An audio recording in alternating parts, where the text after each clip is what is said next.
God and Existentialism. The Chronicles of a Survivalist. Ben Wood Johnson, Ph.D. Introduction. Existentialist philosophy claims that men are free.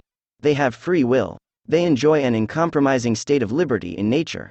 In earnest, could we say that this is the case? The previous understandings presume that men are the overseers of their own destiny. What if it were true? What if men were, indeed, in charge of their own existence? What would that reality implicate? Well, there is one likely answer. Men would be their own gods. At this point in human history, men seem to be their own divinities. Men make. Men break.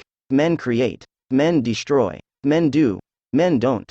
Men worship men. Men loathe men. Men are, seemingly, in charge of themselves. This brings us to an array of existential, if not dogmatic, questions, to which I am not sure that anyone has answers. Why is God still a thing in a man's world? Why men pray? Why do men have faith? Why men hope? Why men dream? Why men are uncertain of their destiny? Why a man's world is laden with injustice? If men are, in effect, in charge of themselves, then men should have a place of choice in a man's world. If men are free, then why were they deprived of their freedom? Why would men need to be free? From whom or from which entity, be it a divine being, a god, or else, men gained their freedom? Unfortunately, existentialism provides no epistemological avenues, which would allow us to answer these questions in the most compelling manner. Let us imagine a world where men are not in charge. Let us explore a world where men are not free.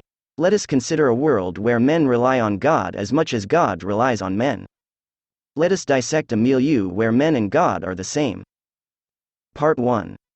The Shortcomings of Existentialism. Chapter 1. God as an existentialist. The intellectual foundation of existentialist theories is the notion that men need no divinity to be free.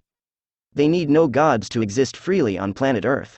Freedom, according to an existentialist approach to human existence, is innate in men. What if it were the contrary? The understanding is that God, whoever he, she, or it might be, has no significance in a man's world. In refuting God, existentialism, though unintentionally, also recognizes God's existence. The foundation of existentialism is God. Even though an existentialist perspective to human ontology hints that there is no God, the crux of this theoretical approach relies on God's existence. If there were no God, there would be no need for existentialism. Existentialist ideas are supposed to steer the man away from ill-conceived dogmatic notions. Another utility for existentialism, I suppose, is to allow men to become their own divinities. Most existentialists would point out a clear divide between men and God. I, on the other hand, would propose the opposite probability. Dogmatic notions and existentialism go hand in hand. One view reinforces the other. When it comes to ideas debating human existence, God is an existentialist. But existentialists do not see God as a reference point to build their own epistemology. Most existentialist theorists see their approach to human ontology as a novel way of looking at the man. Here, I offer a different side of that approach. For a good portion of the 20th century, existentialist ideals foreshadowed even the most popular intellectual agreements about the role of God in a man's life. One man, a potent voice in modern philosophy, comes to mind. I am referring to Jean-Paul Sartre.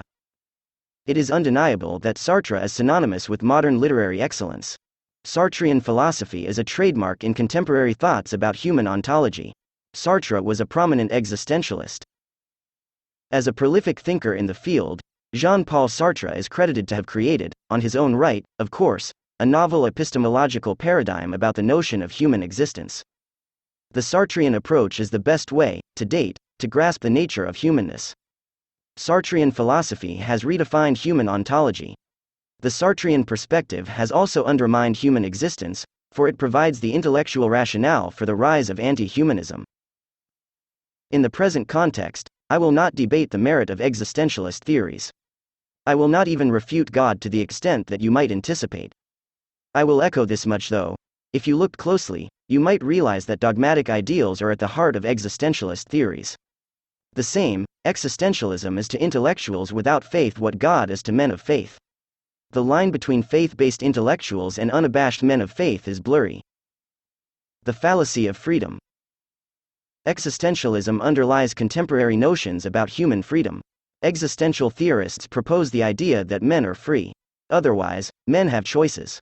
This is a way of saying that men always have spontaneity. Men could do, or they could omit from doing, whatever they please. But what would that reality implicate? What would it mean to humankind if that were true? Well, it would be the death of God, at least, if God were ever alive.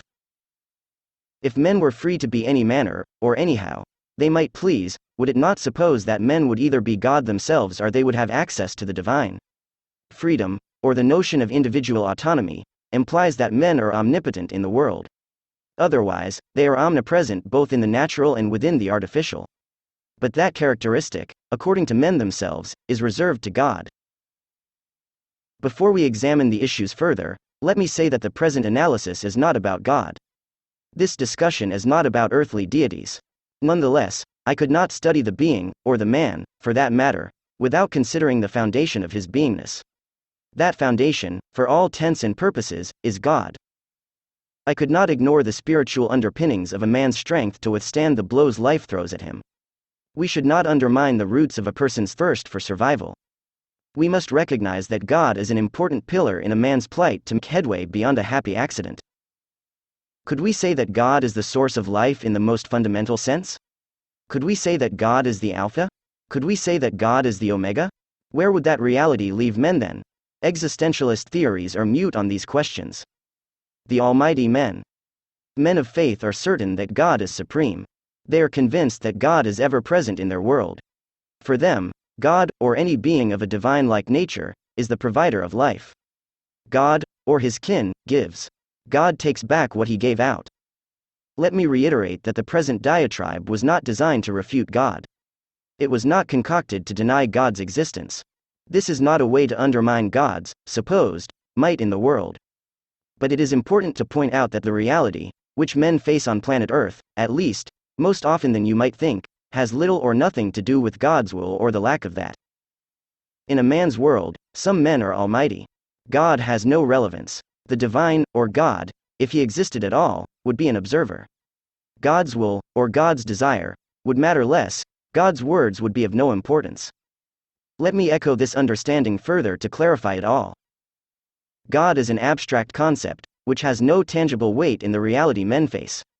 Every man should aspire to know God.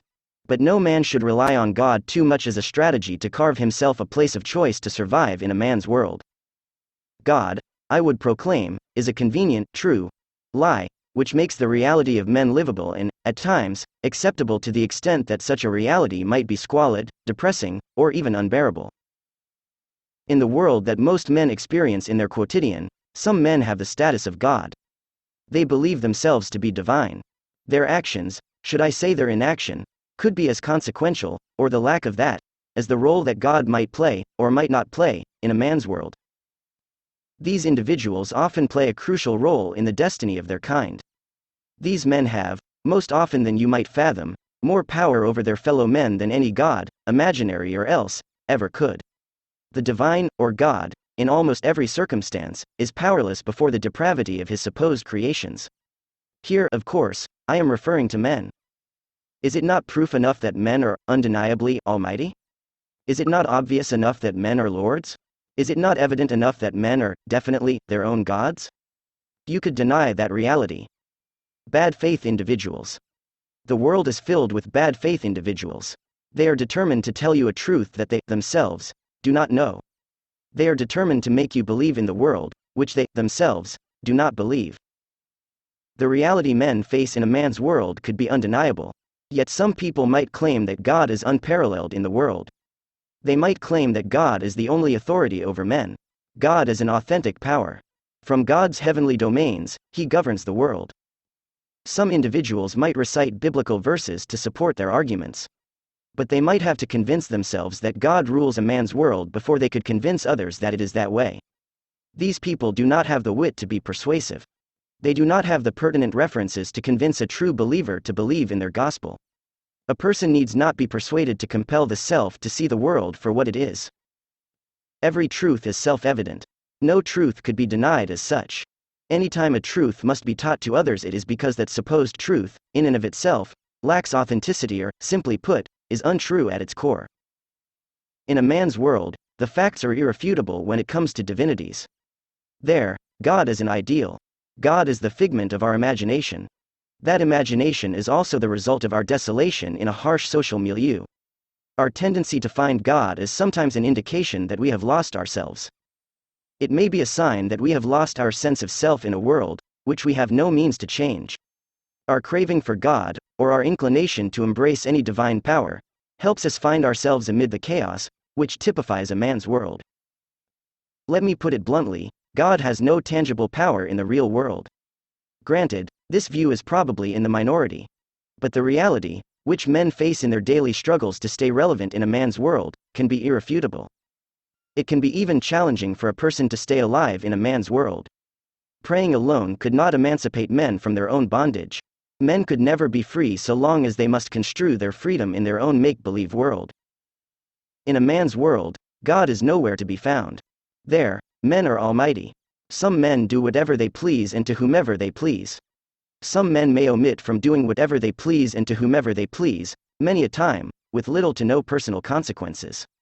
Most men enjoy privileges that are out of this world. But such a lavish existence is supposed to take place in famous testaments only. In a man's world, most men live a life which the scriptures credited only to God, Himself, to godlike beings, to kings, or to a few, but also hand-picked, men of faith, whom God purposefully blessed. In a man's world, the man is against himself. He is also against other beings, which the person may construe as threats to his beingness. The man may see others, or even the self itself, as an impediment to his own existence. But the man who wants to survive beyond chance must find a way to mitigate the reality of the environment where he evolves. Short of complying with this prospect, the man could face premature death. Living in the present. Most existentialists would argue that life is in the present. I do not refute that idea per se. I would echo that view even further. I would say that the man must be attuned to the reality of his milieu. He must make the best out of the living experience. The man must grasp the reality, which he might be witnessing at any point. While I would not repudiate the notion that men must look after themselves, I could not support the view that men are free to be however they may please. I must recognize that such an understanding is the foundation of existentialist philosophy. At the same time, an existentialist approach to human ontology suggests that men dwell in bad faith when they refuse to accept their reality. The previous understandings imply that men hold an unparalleled power over their own selves. But if that were to be the case, then it could be said that men are mini-gods. Therein lies the incongruency of existentialism. If men have power over themselves, then why would men need to be free? What could they do with that freedom? How long could a man remain free in a world dominated by other men who desire the same freedom? Whenever one man is free in a man's world, others are unequivocally in a captive state. This is the nature of human relationship. If two men hold the power to do the same thing, what is the point of that power? If two men are free, or if two men could be free, then what is the point of freedom? Freedom is only relevant when others are deprived of it. For one man to be free, others would have to dwell in captivity. Otherwise, freedom would not be an achievement. Rather, it would be a natural state of being. Being free could not be a choice. Being free would be a natural state of being a man. The real world is not like that. Most men are not free. They could never be that way. If men are free, or if they could be that way, then there would be no need for existentialism. There would be no need for God. The only reason God exists is because men need a divine source of power. Men need to understand their origins. The only reason existentialism is consequential is because God is unattainable in the tangible sense. Hence, existentialism and God must exist in a duality, which is inextricable.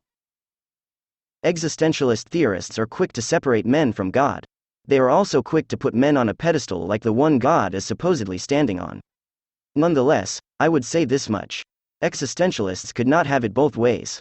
It is either the case that men are free to be however they may please, or they are not that way at all.